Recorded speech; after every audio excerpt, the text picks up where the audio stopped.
Welcome back to Raw Politics. Now, last month, the West looked on nervously as Russia held its biggest joint military drill with China since 1981.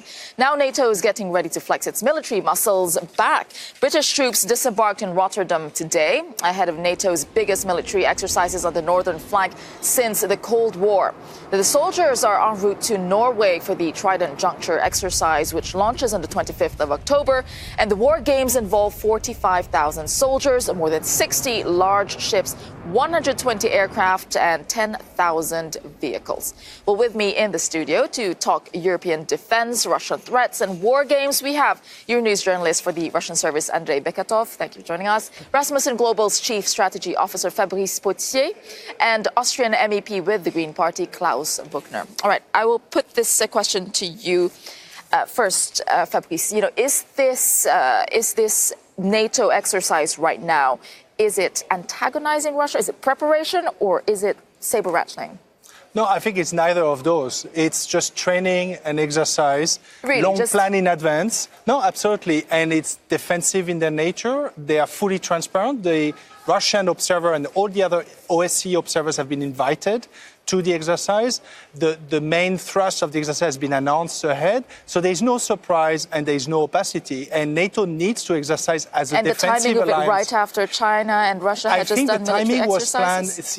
But I think the timing was planned already years ago. These exercises are cyclic.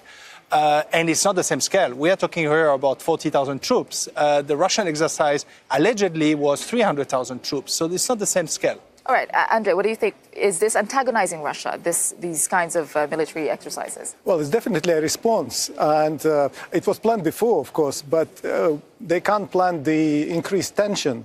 And Russia, of course, they started first this big series of maneuvers. Although the number of troops were grossly exaggerated, independent experts says, in fact, there were only about 300,000. It's a third of the whole Russian army.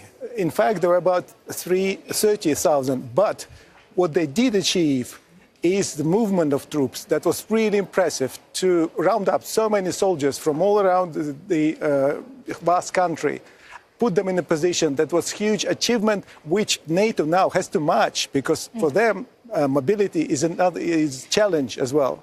All right, I just want to bring in a statement from Jens Stoltenberg, the Secretary General of NATO. He gave this statement to Raw Politics today. He said, as with all NATO exercises, Trident Juncture is not directed against any country or region. It is about ensuring our forces can work seamlessly together in a crisis. And he did also say that, that the Trident Juncture has been planned for around 5 years, as you were saying. So this is information from NATO.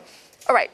Do we really believe, I'll put this to you, do we really believe this is not directed at any country? I mean...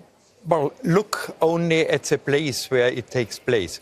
It's quite close to the Russian border, so it's clear what it is meant for.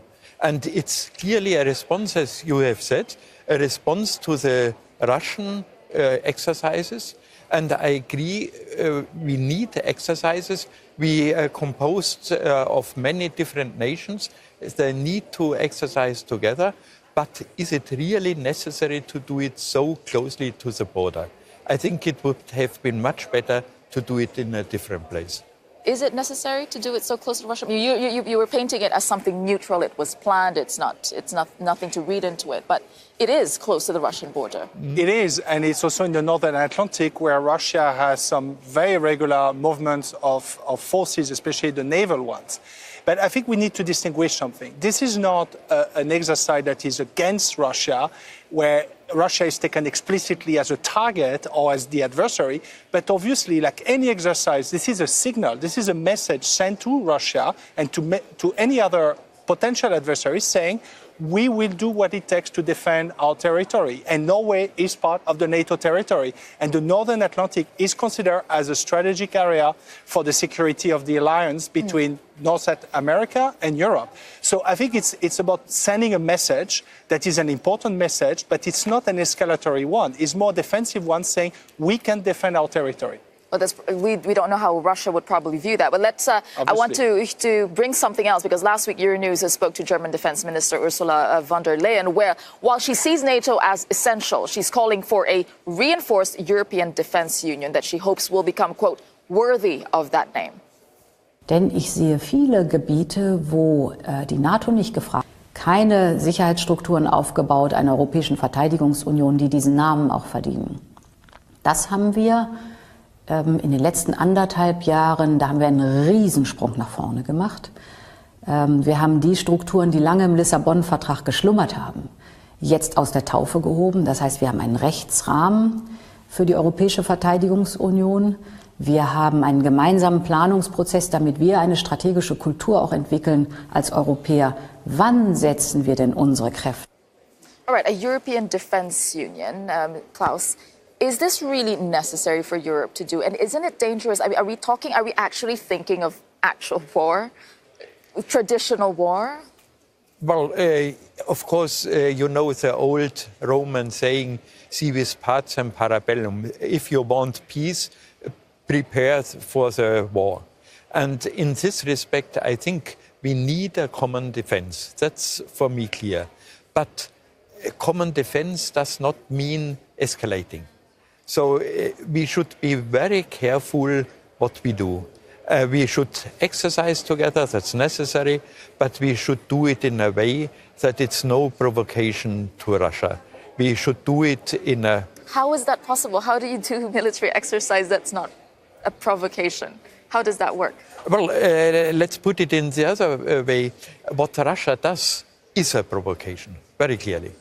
And so you should avoid this effect. You should have just a regular exercise, which you usually do in military terms every half year or every year. That's common. You should perhaps not do it in this size, and especially not on this place. That's my statement. Would NATO, would a European Defence Union be competing with the relevance of NATO if the European Union were to come up with that? I don't think so, especially because in the end, the heavy lifting, as we call it in military terms, so deterrence, including nuclear deterrence, is still going to be done by NATO for the foreseeable future. I think it's very welcome to have the European Defence Union. Europe should be able to do more and can do more, but I think we're still a long way from a Europe that can do the very heavy lifting that only NATO so far is capable of doing. So I don't think there is any threat as such. The question is, where do we put our political focus? Is it more at NATO or more in the EU? And where do we also put our money? Meaning, are we investing more in capabilities to do crises outside Europe? Or are we putting more money in capabilities to do crises inside Europe? And I think, or at the border. And this is really the key question.